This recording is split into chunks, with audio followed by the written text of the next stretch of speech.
Hi everyone, we already shared videos on how to deal with problematic inventories. Now we'll be sharing to you how to upload inventory into Amazon Seller Central. Okay, first punta tayo dun sa homepage ni Seller Central Amazon. Ito yung kanyang URL address. And then dun sa upper left corner, hanapin natin yung tatlong lines. Click natin yon.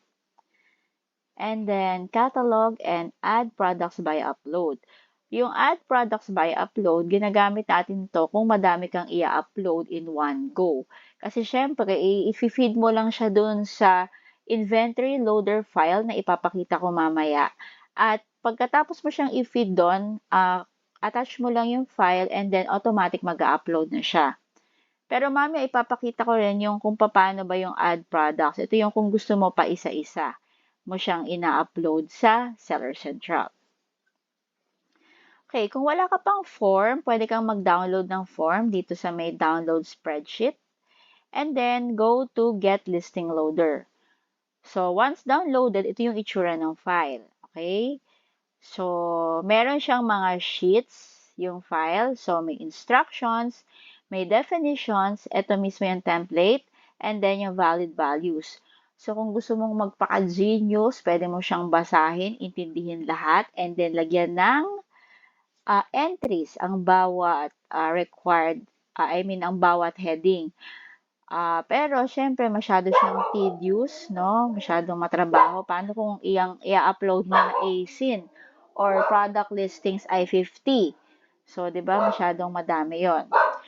So, i-share namin kung ano-ano ba yung mga important na info na kailangan mong ilagay sa listing loader.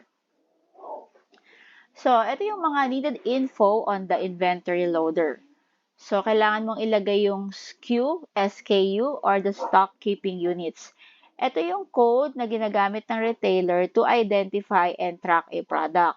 So, yung SKU, si seller yan yung gagawa. So, bahala siya kung ano yung gusto niyang alphanumeric combination. Pwedeng alpha lang, pwedeng numeric. Ngayon, kung hindi yan nilagyan hindi pala pwedeng hindi lagyan. So, kung ayaw mong maglagay or mag-isip ng sarili mong SKU, pwede mong i-kopyahin yung product ID type. Usually, ang ginagamit dyan ay yung ASIN, yung sa mga ayaw mag-formulate ng sarili nilang SKU. Okay, another one is yung product ID type.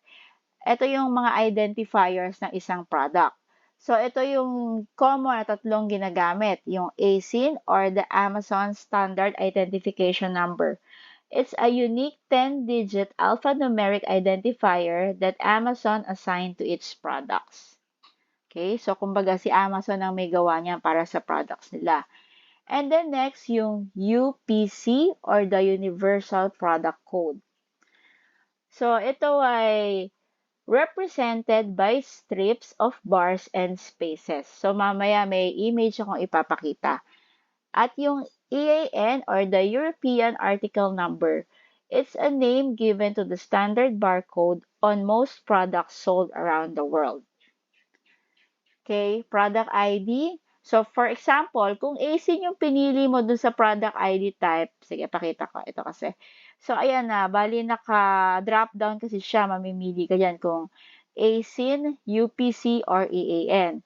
So, kung for example, ang pinili mo UPC, so, kukopihin mo yung UPC dun sa mismong product. Or pwede, humingi ka doon kay, for example, wholesaler yung kausap mo, pwede kang humingi kay wholesaler ng file ng price list, and usually, dun sa price list, may nakalagay na silang EAN. So, just copy-paste mo lang yon. Okay?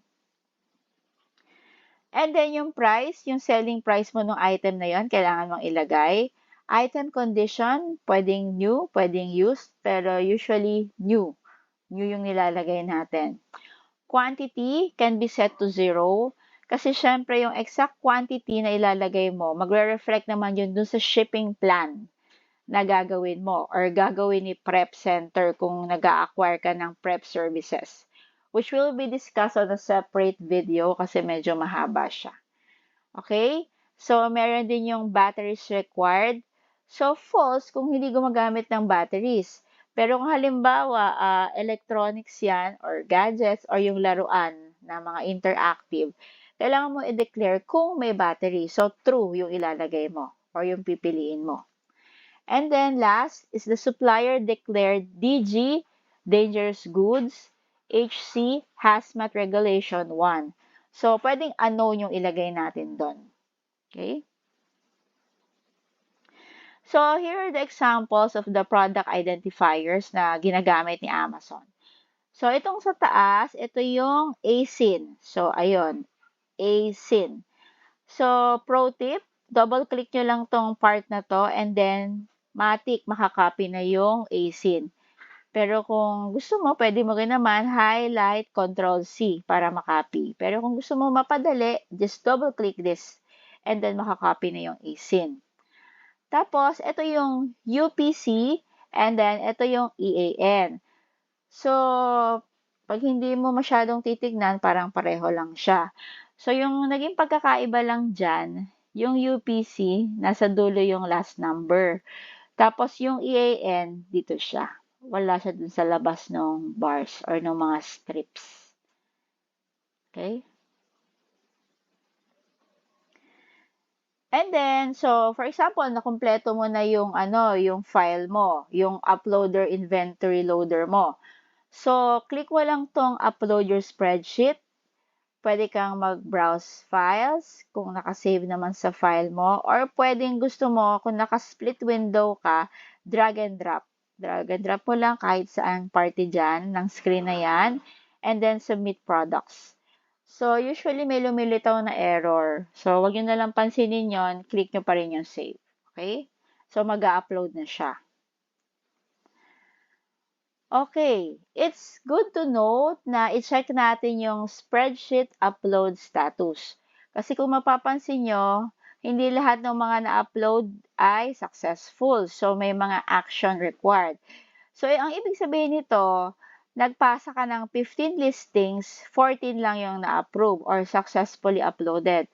And then, ito namang isa, out of 20, 11 lang yung successfully uploaded. So, may problema yung siyam dito at may problema yung isa dito. It's good to note na i-check mo siya para kung halimbawa, ang problema mo is hindi ka pala allowed, gated ka.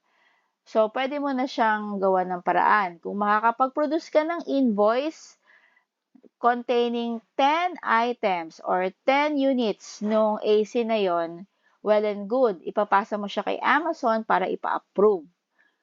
Okay? Ngayon, kung halimbawa, yung isang item mo, kumbaga, ang maximum na pwede mo lang bilhin sa retailer is 3. So, syempre, maghihintay ka pa ng 3 pang deliveries para at least maka 10 units ka. Kasi ang requirement ni Amazon, at least 10 units ng invoice, 10 units ng items na nakalagay sa invoice para ma-process na nila yung approval mo dun sa gated item na yon. So, medyo matagal, okay? Paano kung yung item mo pala na yon is, tawag dito, perishable, bawa, grocery items, usually grocery items, so baka masiraan ka. Or kung mga chips yan, pwedeng kumunat pagdating kay Amazon, pagkadating kay customer ni Amazon. So, stale na yung flavor, durug-durug na. So, pwede siyang mag-cause ng complaints and returns. So, yun yung mga iniiwasan natin.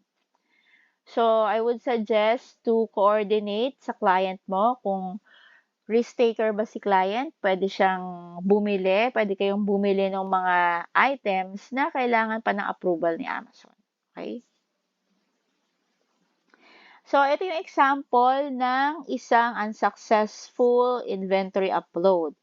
So, kung makikita nyo, ang pinasang ASIN ay 24, 23 lang yung successfully uploaded. So, sinasabi naman dyan yung error. So, itong tinago ko na to ay SKU namin ni client.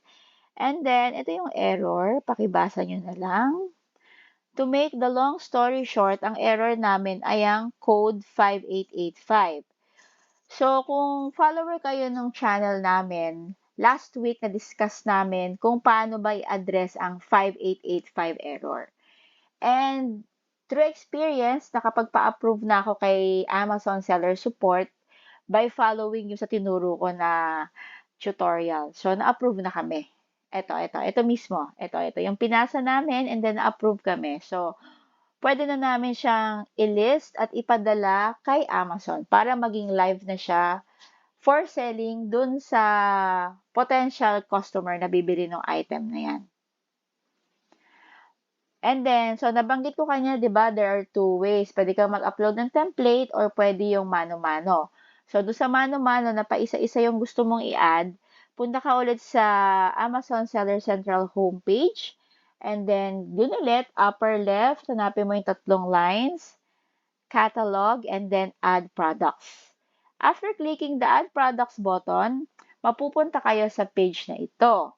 So, dito sa space na to, ita-type niyo yung ASIN, yung diniscuss ko na ASIN kanina, di ba? So, sabi ko, double-click nyo lang yung ASIN na yon and then, matik makakopy and then i-paste nyo dito. So, after pasting ng ASIN, click search. Mapupunta naman kayo sa page na to. So, ang lalagay nyo lang dyan, ito, new, kasi bago. And then, it's good to note also na i-check nyo tong limitations. So, dito, makikita nyo na you need approval to list in this brand. So, si Revlon, usually kasi si Revlon, hindi siya nagpaparide ng mga Amazon sellers dun sa item or listing nila. So, kailangan mo siya ng approval. Okay? So, ayan. So, pag kinlik niyo yung apply to sell, dahil nga you need approval to list this brand, ito yung lilitaw niya. You need approval to sell. So, click nyo lang tong request approval kasi minsan kahit nakalagay na you need approval to sell, may tinatawag tayong auto-ungating. So, depende sa performance nyo yun, sa selling performance, kung wala ba kayong complaints, kung bihira ba kayong mag-out of stock. Kumbaga, parang na-upgrade yung membership mo. Dati, 10 listings lang yung pwede mong ipasa kay Amazon. Dahil sa maganda yung performance mo and consistent yung performance ng store, nadadagdagan. Kumbaga, na-upgrade yung mga categories na pwede nyong ibenta ni client. Okay? So, going back, click natin yung request approval. Tingnan natin kung ma-auto-ungate. So, hindi siya na-auto-ungate. Kasi nga, usually si Revlon talaga hindi siya nagpapa-join ng ibang sellers sa kanilang listing. So, ito yung mga requirements na hinihingi. So, at least one purchase invoice for products from a manufacturer or distributor. So, yung sa invoice na yan, at least 10 units yung binili mo na Revlon brand para maipasa mo kay Amazon. And take note, hindi nyo pwedeng denguin si Amazon. Binabasa at sinecheck talaga nila yung mga invoices. Sinecheck nila kung pasok ba sa date, kung tali ba yung pangalan ng store nyo dun sa invoice na nakalagay. Okay, yung mga ganong scenarios. And then, one letter from Revlon branded authorizing you to sell their products. So, ayan na. So, medyo madugo. Ang suggestion ko dyan, skip nyo na muna yan. Okay? So, to summarize, so, share ko lang, no, based sa magti 3 years ko ng experience as an Amazon VA, mas maganda talaga, mas safe na bago ka bumili ng item or bago ka mag-suggest kay client, pero usually sila client, sinecheck nila yan eh. Tingnan nyo muna kung authorized kayo dun sa item na yon or dun sa listing na yon. Bakit? Kasi syempre, pag chinek mo kung authorized ka, so ibig sabihin, pwede mo siyang ibenta, pwede mo siyang i-list, pwede mo siyang gawa ng shipment plan at ipadala sa Amazon Fulfillment Centers. So, pagka-approve ka, maiiwasan mo yung stranded inventories. So, ano ba yung stranded inventories? Ito yung mga products na hindi mo pwedeng ibenta sa ngayon kasi nga hindi ka pa authorized. So, ano mangyayari sa mga stranded inventories? So, syempre, nakatenga siya. either sa bahay nyo, I mean sa bahay ni seller, sa prep center ni seller, or mismong sa Amazon warehouse.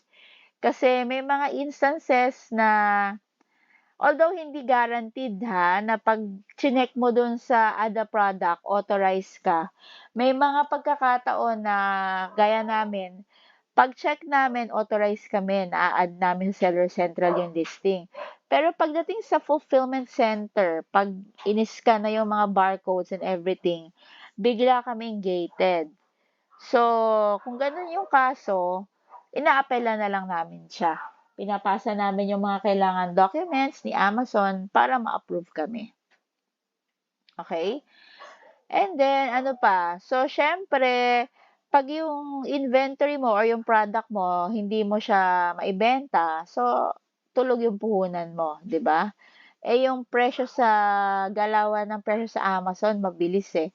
Bihirang-bihira kasi na yung isang item, bawa, ang selling price niya ngayon is $30 or 30 pounds. Bihirang-bihira na consistent yung presyo niyan. Kasi nga, syempre, may mga storefront stocking tayong tinatawag, na discuss na rin namin dati, kung saan ini-stock ka nung ibang sellers or nung ibang VA. So, syempre, kung ano yung nabebenta mo, makikita nila. And then, hahanapan rin nila ng supplier. Law of supply and demand. Pag madaming supply, mababa ang demand. So, syempre, yung price niya is bababa. Okay? So, pwedeng malugi ka or malugi si client dun sa binili niyong item.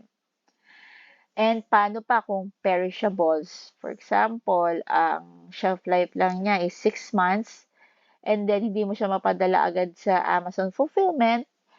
So, loss na yon, sayang, di ba? Although may mga suppliers na tumatanggap ng returns, kaso hassle pa rin talaga yon. Kasi syempre, although tinanggap nila, so tinanggap nila and then sabi nila they will issue credit memo dun sa payment na ginamit ni client. So, mag-iintay ka pa rin ng ilang araw. At saka minsan yung iba, hindi sila free return. So, kumbaga, charge kay client yung shipping costs. So, ayun. So, hassle pa. Okay, so thank you. Sana may natutunan kayo sa tutorial na shinare namin ngayon. Thank you for supporting our channel and see you again next time. Bye!